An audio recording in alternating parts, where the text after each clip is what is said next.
Hello ji, water sign, Pisces, cancer, Scorpio, आप लोगों के लिए देखते हैं ये वाला हफ्ता कैसा रहेगा। Weekly reading for all water sign, Pisces, cancer, Scorpio. ये वाला वीक आप लोगों के लिए कैसा रहेगा। जनरल रीडिंग है, जो चीज़ आपके साथ रेजोनेट करेगी आप सिर्फ उसी चीज़ को ही क्लेम करेंगे। So let's go. एक चीज़ यहाँ पे बहुत ही क्लियर है कि आपके पास से कोई ऐसा इंसान है जिसने आपका दिल तोड़ा था, ठीक है, या जिस इंसान ने आपको हर्ट किया, अब वो इंसान रो रहा है आपके पीछे, ठीक है। तो यहाँ पे डेफिनेटली ये इंसान फायर साइन हो सकता है, या अर्थ साइन, या वाटर साइन, या एयर साइन, कोई भी साइन, लेकिन यहाँ पे फायर साइन वाली एनर्जी नजर आ रही है। ये वो इंसान था जो काफ़ी प्लेयर एनर्जी में था, ठीक है। ही और she, what ever the person was, जो भी जेंडर है इस इंसान का, इस इंसान ने आपके दिल के साथ खेला। This person broke your heart. अब इस इंसान का दिल टूट रहा है क्योंकि आप वहाँ पे नहीं हो उनकी लाइफ में। You definitely already completed the cycle with this person. आप इस इंसान की लाइफ में नहीं हो, आपने अपने आप को चूज किया है, ठीक है, क्योंकि आपको लगा कि ये इंसान आपको सर दर्द के अलावा या दिल के दर्द के अलावा और कुछ नहीं दे रहा या कुछ नहीं दे सकता। तो शायद इस पर्सन को आपकी एब्सेंस के अंदर रियलाइज हुआ है that you are the one, ठीक है। 9 ऑफ कप्स और एस ऑफ कप्स, इस डेफिनेटली इस इंसान की इमोशंस और फीलिंग्स आपके लिए काफ़ी डीप हैं।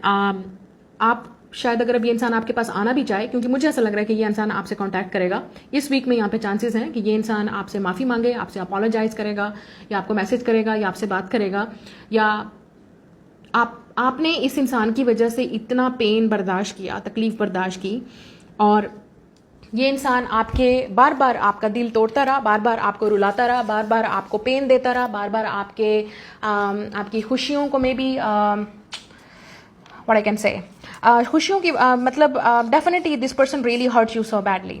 तो ये वो इंसान है जो अब आपसे माफ़ी मांगना चाहता है, लेकिन डिपेंड करता है कि आप इस इंसान को अब माफ़ करेंगे या नहीं करेंगे।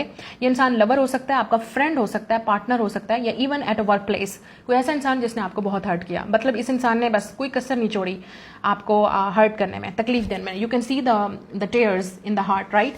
सो यहाँ पे कुछ लोगों के लिए आपकी लाइफ में ऑलरेडी, अगर आप इस इंसान को चांस दें या ना दें वो आपकी अपनी मर्जी है, लेकिन यहाँ पे new love is entering in your life. हो सकता है आपकी लाइफ में कोई और इंसान आ रहा है या आने वाला है, तो शायद आपके पास ऑप्शंस भी हो सकती हैं, क्योंकि अब जब the ball will be in your court, तो डिसीजन आप लेंगे कि आप इस इंसान को माफ करेंगे या नहीं करेंगे। आप इस इंसान के साथ दोबारा दोस्ती, फ्रेंडशिप, रिलेशनशिप या जो भी था वो दोबारा कंटिन्यू करेंगे या नहीं करेंगे, या आप अपनी लाइफ में आगे बढ़ जाएंगे। लेकिन इस इंसान को डेफिनेटली आपसे माफ़ी मांगनी है, या वो इंसान डेफिनेटली, मुझे ऐसा लगता है कि ये इंसान आपसे डरा हुआ भी है, क्योंकि इस इंसान को लगता है कि with the queen of swords कि आप इस इंसान को कट कर दोगे, या आपने ऑलरेडी कट कर दिया है, आप काफ़ी चेंज हो रहे हो, आप उस तरह से बिहेव नहीं कर रहे, तो आपका एटीट्यूड इस इंसान की तरफ काफ़ी चेंज हो रहा है, या इस वीक आपका एटीट्यूड इस इंसान की तरफ बहुत चेंज होने वाला है। Even this is your partner, husband और वाइफ, या कोई फैमिली मेंबर भी हो सकता है जिसने आपको कोई कसर नहीं छोड़ी हर्ट करने की। तो इस इंसान को लगता है कि अब आप बहुत टर्न हो, आप काफ़ी चेंज हो रहे हो, ठीक है। तो आपका एटीट्यूड लोगों के साथ और सारी चीज़ें चेंज हो रही हैं, तो क्योंकि आप अपने आप को चूज कर रहे हो, and you don't want to hurt yourself any more. Finances को थोड़ा सा सोच समझ के इन्वेस्ट कीजिएगा, ठीक है, या खर्च कीजिएगा। हो सकता है यहाँ पे कोई आपसे हेल्प भी ले, फाइनेंशियल हेल्प ले, या किसी को ज़रूरत हो इस वीक।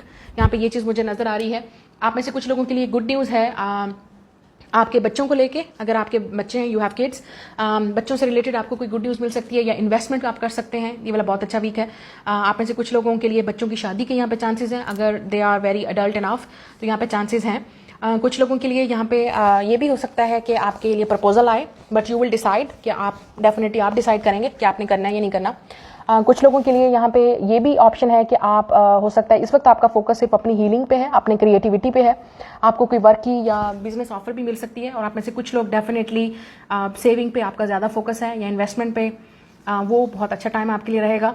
कोई आपके मामलात में इंटरफेयर भी कर सकता है, तो अब टाइम आ गया है, you have to stand yourself. Pisces, Cancer, Scorpio, किसी को भी अपनी जिंदगी के मामलात में इंटरफेयर करने की आप बिल्कुल दावत ना दें, क्योंकि ये लोग सिर्फ और सिर्फ आपका टाइम वेस्ट करेंगे और आपको हर्ट करेंगे। It's time to stand up for yourself. आपको ये समझ आ जाना चाहिए कि आपके लिए क्या ठीक है। अपनी लाइफ के डिसीजंस आप खुद लेंगे, और अगर आप अपने लाइफ के डिसीजंस खुद लेंगे, यू विल बी आइदर आप लर्न करेंगे, या आप मैच्योर अप होंगे, या आपको बेनिफिट मिलेगा, ठीक है।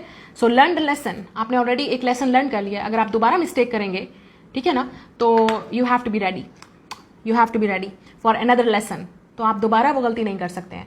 तो इस वीक में थोड़ा सा सोच समझ के अपनी इन्वेस्टमेंट, रिलेशनशिप्स में या इमोशनल होके आप कुछ चीज़ें ऐसे कर सकते हैं जो आपको नहीं करनी चाहिए, ओके। सो एक ही मिस्टेक को आपने दोबारा रिपीट नहीं करना। So someone is coming back, someone wants you back, there is an apology. तो आप पे डिपेंड करता है कि आप एक्सपेक्ट करेंगे या नहीं करेंगे, लेकिन आपके लिए लाइफ में कोई हो सकता है न्यू पार्टनर भी आ रहा है या ऑलरेडी है, या आप किसी को ऑलरेडी लाइक करते हो। So may be there is a confession coming, शायद आपको मैसेज करना चाहिए या कन्फेस करना चाहिए या कोई आपको करेगा। तो आपके पास डेफिनेटली यहाँ पे चॉइस है।